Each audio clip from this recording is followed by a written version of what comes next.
नाम प्रस्तावित करते हैं, कोई भी सांसद नाम प्रस्तावित कर सकता है, और जिस मेंबर का नाम प्रपोज किया जाता है, प्रस्तावित किया जाता है, उस मेंबर का ना साइन चाहिए, ना उस मेंबर का सिग्नेचर चाहिए, ना उस मेंबर का रिटन कंसेंट चाहिए। यानी कि इस रूल की किताब में कहीं नहीं लिखा कि सिलेक्ट कमेटी में किसी भी शख्स का, मेंबर का नाम देने के लिए आपको उस प्रस्तावित प्रपोज्ड मेंबर की रिटन कंसेंट या सिग्नेचर चाहिए। लेकिन एक झूठा प्रचार फैलाया गया कि फर्जीवाड़ा हो गया साइन का।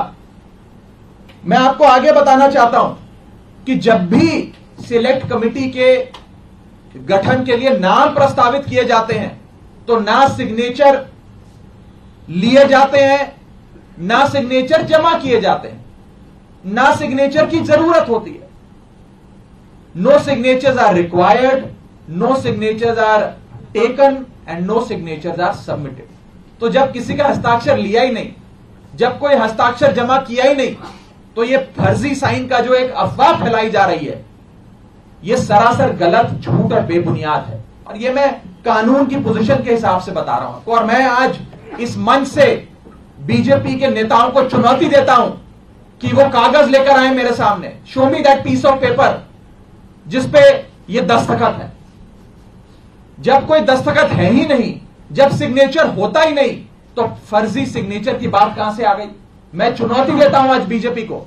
आप तो इतनी बड़ी पार्टी है, इतनी शक्तिशाली, इतनी ताकतवर सरकार है आपकी, वो कागज दिखाओ मुझे जहां पर हस्ताक्षर है। चुनौती देता हूं मैं आपको। अगर आप कह रहे हैं मैंने कोई कागज जमा किया है जिसमें गलत तरीके से किसी के साइन किए गए हैं, तो वो कागज लेकर आओ, मैं आपको चुनौती देता हूं आज। साथियों, मैं आपको आगे बताना चाहूंगा कि बीजेपी के अज्ञान का, उनके इग्नोरेंस का तो मेरे पास कोई इलाज नहीं है।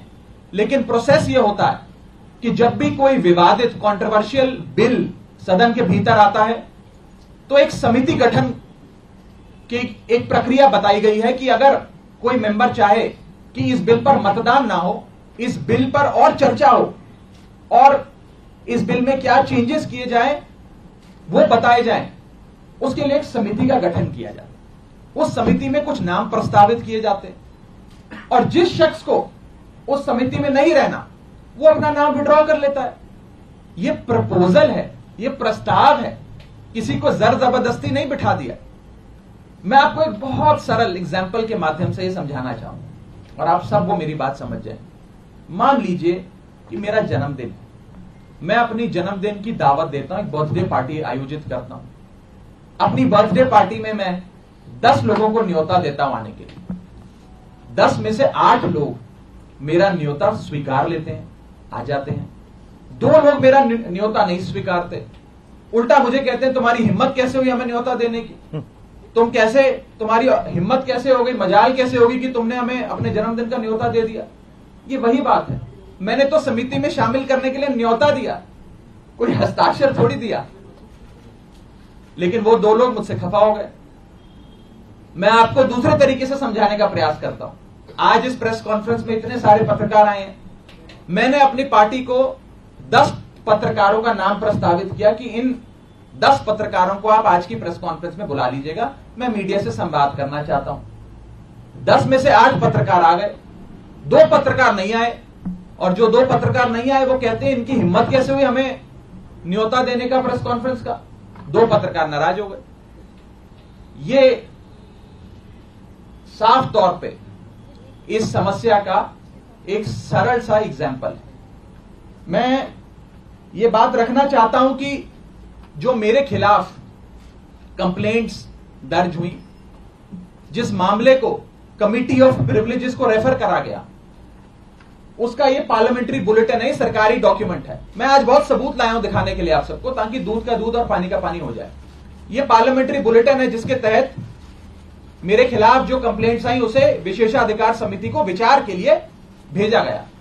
इस पूरी पार्लियामेंट्री बुलेटिन में कहीं भी फर्जीवाड़ा, फोर्जरी, फोर्ज्ड साइन, सिग्नेचर, हस्ताक्षर, किसी भी शब्द का प्रयोग नहीं किया गया। सिर्फ इतना बोला गया कि इसकी जांच करके बताइए। अगर कोई फोर्जरी होती, कोई फर्जीवाड़ा होता, सिग्नेचर शब्द का प्रयोग तो कम से कम किया गया होता इस पार्लियामेंट्री बुलेटिन में। यह सरकारी दस्तावेज है राज्यसभा सेक्रेटेरिएट का, इसमें भी कहीं जिक्र नहीं किया गया। इसलिए नहीं किया गया क्योंकि जब साइन है ही नहीं तो साइन आएंगे कहां से। लेकिन भारतीय जनता पार्टी के झूठ का मुकाबला करना आसान नहीं है, इसलिए आज आपके सामने आकर यह बात रखनी पड़ी। और जहां तक विशेषाधिकार समिति का प्रोसीडिंग्स का मामला है, प्रिविलेज कमेटी का मामला है, इस देश के कई बड़े नेताओं के खिलाफ कमिटी ऑफ प्रिविलेजेस ने प्रोसीडिंग्स शुरू करी, कार्रवाइयां करी, जिसमें स्वर्गीय अटल बिहारी वाजपेयी जी हैं, जिसमें स्वर्गीय इंदिरा गांधी जी का नाम आता है, मनमोहन सिंह जी का नाम आता है, मोरारजी देसाई जी का नाम आता है, सुषमा स्वराज जी का नाम आता है, अरुण जेटली जी का नाम आता है। उस श्रेणी के अंदर अगर हमें भी शामिल किया गया तो कोई बात नहीं है, मजबूती से अपना जवाब विशेषाधिकार समिति के सामने, कमेटी ऑफ प्रिविलेजेस के सामने देंगे।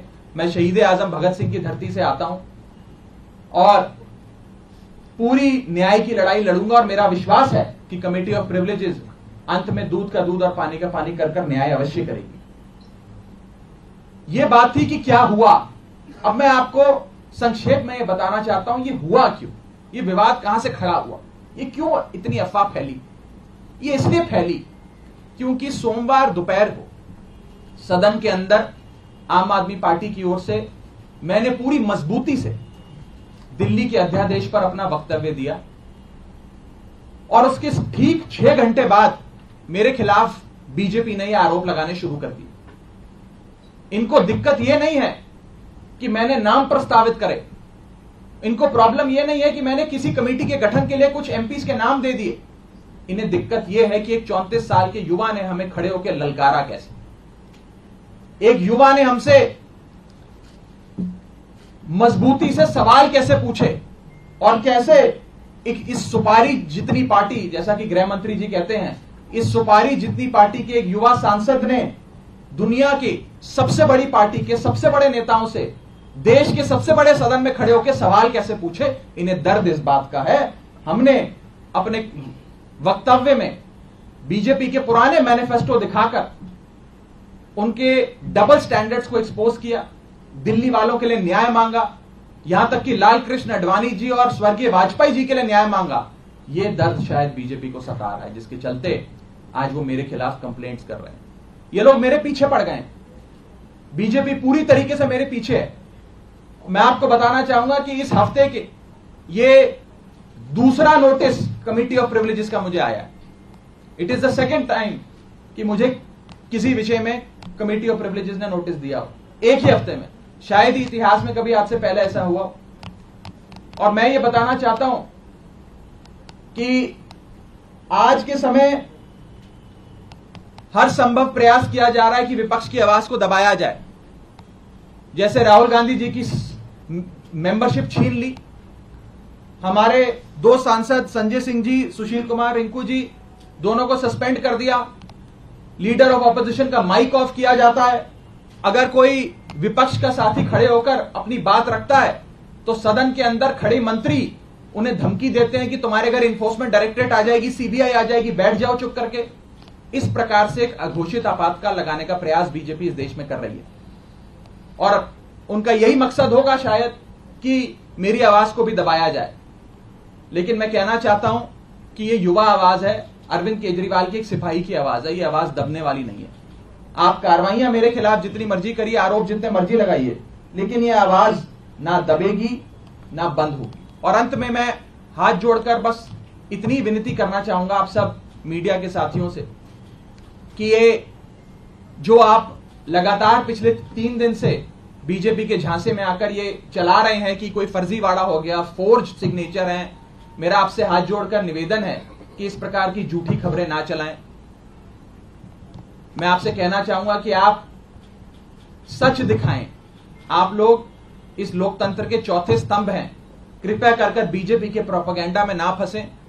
एक छोटे सेक्शन ऑफ मीडिया ने जरूर एक प्रोपेगेंडा चलाने का प्रयास किया और मुझे मजबूरन उनके खिलाफ कानूनी कार्रवाई करनी पड़ेगी, क्योंकि ना रिकॉर्ड्स में, ना कंप्लेंट्स में, ना पार्लियामेंट्री बुलेटिन में कहीं भी फोर्जरी शब्द का प्रयोग किया गया है।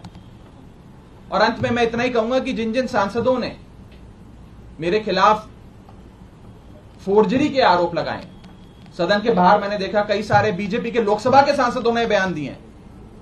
राज्यसभा के तो शायद किसी सांसद ने नहीं दिए, लेकिन लोकसभा के कुछ सांसदों ने मेरे खिलाफ ये बयान दिए हैं। मुझे उनके खिलाफ भी मजबूरन कमिटी ऑफ प्रिविलेजेस में न्याय मांगने के लिए जाना पड़ेगा, उनके खिलाफ भी कंप्लेंट दर्ज करनी पड़ेगी, और कोर्ट के बाहर भी, पार्लियामेंट के बाहर भी, न्यायपालिका में भी न्याय की गुहार लगानी पड़ेगी। और मैं हर संभव लड़ाई के लिए तैयार हूं। मैं बीजेपी से डरता नहीं और ना डरने वाला हूं। बहुत बहुत शुक्रिया। राघव, एक बात स्पष्ट कर दी, आपने कहा एक हफ्ते में दूसरी बार नोटिस आया, तो क्या आपको नोटिस मिल गया है? क्योंकि कल तक ये स्थिति नहीं, अभी मुझे आज का जो विषय है, इस विषय पर मुझे नोटिस नहीं मिला है। जब आएगा नोटिस तो मैं पूरी मजबूती से, इफेक्टिवली, कॉम्प्रिहेंसिवली उसका जवाब दूंगा।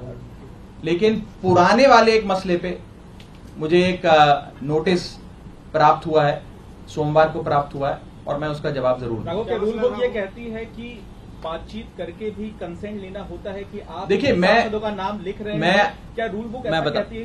मैं इतना बस कहना चाहूंगा कि क्योंकि अब ये मामला विशेषाधिकार समिति के विचाराधीन है, इसकी निटी-ग्रिटीज में जाकर किससे क्या बात हुई, किसने क्या कहा, मैं उस पर बिल्कुल कोई टिप्पणी नहीं करना चाहूंगा, क्योंकि ये उचित नहीं होता है।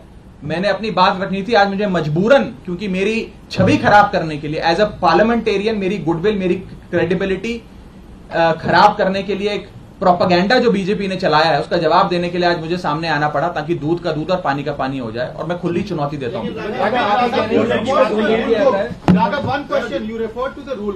Susmit Patra of the BJD also referred to a rule book on the floor of the बिल्कुल house ठीक। saying सारे जवाब अब विशेषाधिकार समिति के सामने दिए गए।